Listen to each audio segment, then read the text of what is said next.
Malleshwar garu good morning అండి. Good morning madam. Yes Malleshwar garu, ఈ whole scenario మీరు అంతా చూస్తూనే ఉన్నారు. బీఆర్ఎస్ వర్షన్ ఏంటి, బీజేపీ వర్షన్ ఏంటి, అదేవిధంగా కాంగ్రెస్ వర్షన్ ఏంటి కూడా మీరంతా చూస్తూనే ఉన్నారు. అయితే ఇక్కడ రేవంత్ రెడ్డి కమెంట్స్ ని ఒక రకంగా చూస్తే దీన్ని రెండు రకాలుగా చూస్తున్నారు జనాలు కూడా. దీన్ని రెండు రకాలుగా చూడాలా, మీరేమంటారు? అంటే ఒకటి మేబీ 14 నెలల్లో చేయాల్సిన అసంతృప్తి ఎక్కువగా, వ్యతిరేకత ఎక్కువగా స్టార్ట్ అయిపోతుంది. ఈ అసంతృప్తి వల్ల ప్రజల్ని డైవర్ట్ చేయడానికి ఇలాంటి బీఆర్ఎస్ కానివ్వండి, బీజేపీని టార్గెట్ చేస్తూ రేవంత్ రెడ్డి ఇలా మాట్లాడుతున్నారు అనుకోవాలా, లేదంటే గత ప్రభుత్వాలు చేసిన తప్పిదాలు, వీళ్ళ అవినీతిని ఈ రోజు రేవంత్ రెడ్డి ముందు పెడుతున్నారు అనుకోవాలా? మీ అనాలిసిస్ ఏంటి దీనిపైన? ముందుగా ప్యానల్లో ఉన్నటువంటి వ్యక్తులకు మరియు ప్రేక్షకులకు నమస్కారం అండి. వాస్తవంగా ఇదంతా చర్చ కూడా ఏంటంటే రేవంత్ రెడ్డి చిట్చాట్ వల్ల కొంత చర్చ జరుగుతున్నటువంటి సందర్భం చూస్తా ఉన్నాం. మనకు ఢిల్లీకి 36 సార్లు వేయండా లేకపోతే ఇంకెన్నిసార్లు వేయండా అనేది అనవసరమైనటువంటి చర్చ. ఎందుకంటే ఢిల్లీకి రకరకాల ఇష్యూలు మీద పోయిండు. ప్రధానమంత్రిని పోయినప్పుడల్లా గెలవాలి. అయితే 36 సార్లు అయితే ప్రధానమంత్రిని గెలవలేదు కదా.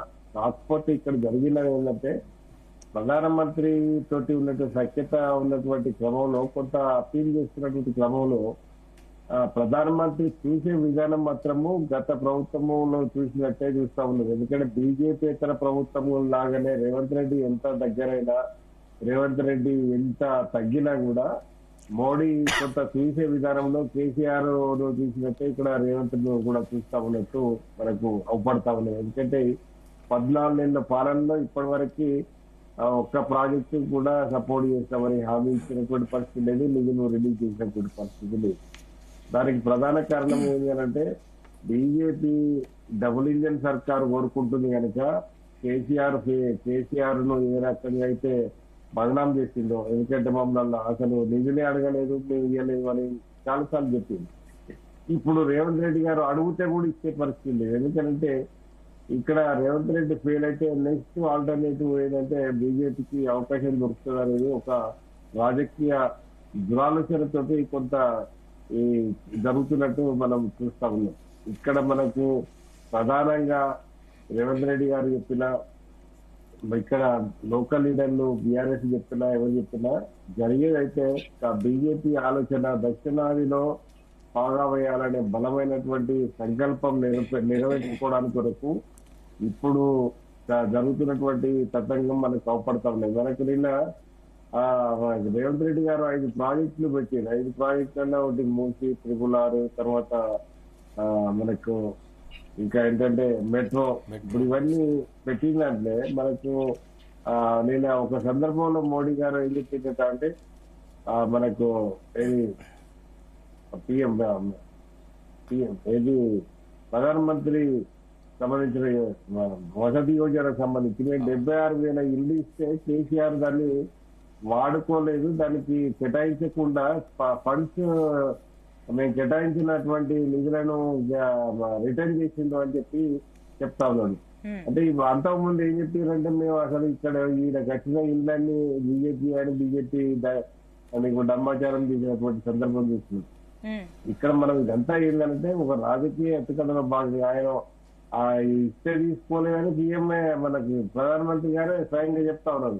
మరి ఇక్కడ జరిగినటువంటి సందర్భం చూస్తేనో ఆ పద్ధతిలో బీజేపీ అట్లా చెప్పలేదు. తర్వాత కాంగ్రెస్ కూడా ఎన్నికల ముందు చెప్పినట్టు. కాకపోతే ఇక్కడ మనం గమనించాల్సింది అంటే ఎన్నికల ముందు కాంగ్రెస్ 6 గ్యారంటీలను ఒక రకంగా చెప్పాలంటే సరే ఎన్నికలలో గెలుపొందడానికి కొంత అలవిగానే హామీలను ఇచ్చిందనే ఇంకా మనకు అవపడతాం. ఎందుకంటే హామీలు నెరవేర్చాలంటే చాలా కొంత కష్టమైనటువంటి పనే ఉన్నది. కాకపోతే ఇక్కడ ఒక్కొక్కటిగా చేసుకుంటానైతే పోతా ఉన్నది. ఇప్పుడు మహాలక్ష్మి 25 ప్రతి మహిళకి 2,500 తప్ప మిగతా అంతా కూడా కొంత అన్ని అటెండ్ చేసిరు. కానీ అది ఫుల్ ప్లేడ్ రాలేదని విపక్షాలు మాత్రం గడ్గోలు పెడతా ఉన్నాయి. ఆ పరిస్థితిలో కొంత మనకు అంటే రేవంత్ రెడ్డి గారు మరి ఆచితూచి నడుస్తున్నట్టు అవపడుతుంది. రైతు భరోసా పెద్ద ఎక్కువ డ్యామేజ్ జరిగినటువంటి సందర్భం ఉన్నది. ఇప్పటికీ రైతు భరోసా మరి 3 ఎకరాల కన్నేమో ఉన్నట్టున్నది. ఒకటండి మల్లేశ్వర్ గారు, మీరు అంటున్నట్లుగా అంటే ఓకే అది అసంతృప్తి ఉంది, అమలు కాని హామీలు ఇవ్వడం, ఇవన్నీ అంశాలు పక్కన పెడితే నిజంగానే రేవంత్ రెడ్డి ఫ్రస్ట్రేషన్ లో ఉండి ఇవన్నీ ఈ రకంగా మాట్లాడుతున్నారు అనుకుంటున్నారా ఏంటి?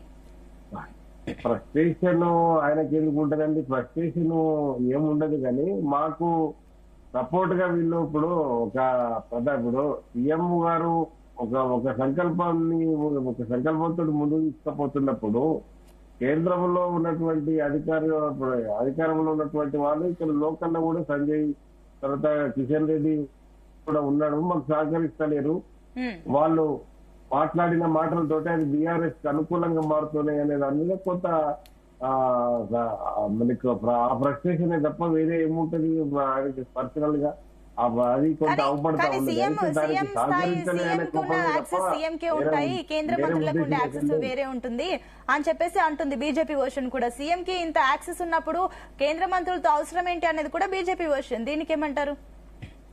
ఇప్పుడు యాక్సెస్ ఉన్నది కానీ ఇప్పుడు ఎట్లుంటది అంటే ఇప్పుడు హైరార్కీలో ఇప్పుడు వాళ్ళ మంత్రులు ప్రపోజల్ పెట్టకుండా, మంత్రులను అడగకుండా రేవంత్ రెడ్డి ఎంత చెప్పినా కూడా ఇది బీజేపీ ప్రభుత్వం కనుక కొంత వెనుకం చేసే అవకాశం ఉంటది. ఇక్కడ మనం కూడా గోయెడ్ ఇప్పుడు రేవంత్ రెడ్డి గారికి మనం కూడా సపోర్ట్ చేయాలి, తర్వాత ఆ లబ్ధిని మనం ప్రచారం చేసుకోవాలనే దాని మీద కొంత వాడుకుంటే బాగుంటది. ఇప్పుడు అంటే కేంద్ర మంత్రులు కూడా ఉన్నారు కాబట్టి వాళ్ళు కూడా అదే పార్టీ కాబట్టి కాస్త వీళ్ళు మాట్లాడితే సపోర్ట్ ఎక్కువగా ఉంటుంది తెలంగాణ రాష్ట్రానికి.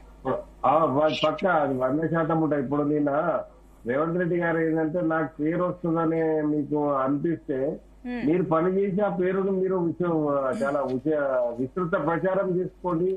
మీరు ఈ కుట్రలు పండకు ఉన్నాయని చెప్పి కూడా ఘాటుగా విమర్శనం చేసినటువంటి సందర్భం మెట్రో విషయంలో కొంత స్పందించిన తీరు. ఎందుకంటే మనం చూస్తా ఉన్నాం ప్రతి దాంట్లో కూడా బీజేపీ అనుసరిస్తున్నటువంటి వైఖరి. ఫస్ట్ ఈ మోసీ కాడ కూడా బీజేపీ ఫస్ట్ కొంత స్పందించలేదు, తర్వాత కొంత లీడ్ తీసుకున్నది, అది ఆగిపోయింది. అయితే ఇక్కడ కొంత రేవంత్ రెడ్డి గారు మరి కొంత ముందు చూపు తోటి వీళ్ళందరినీ కలుపుకొని పోయే ప్రయత్నం చేయాలి, కానీ రాజకీయాలకు పోవడం లేదంటే మన ఇందిరమ్మ ఇళ్ళని పెడితే రూపాయి ఇవ్వని బండి కానీ చెప్పాడు క్లియర్ గా.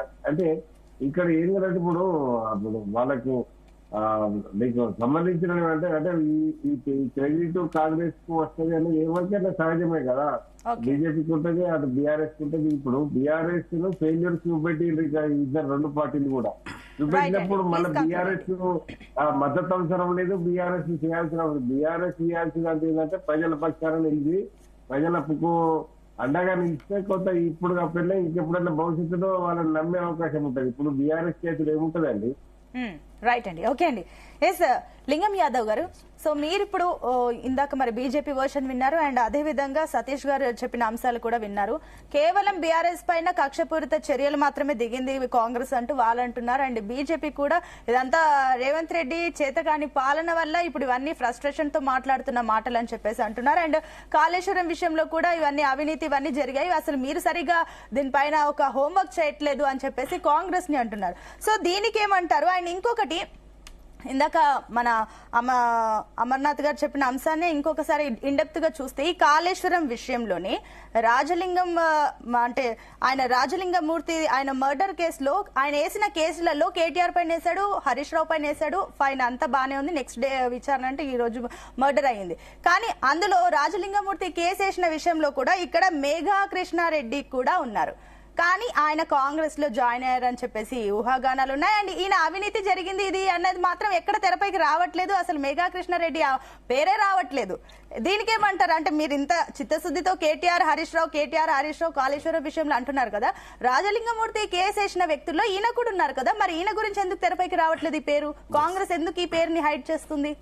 డెఫినెట్ గా మీరు అడిగిన ప్రశ్నలన్నిటి కూడా సమాధానం చెప్తాను. ప్రత్యేకించి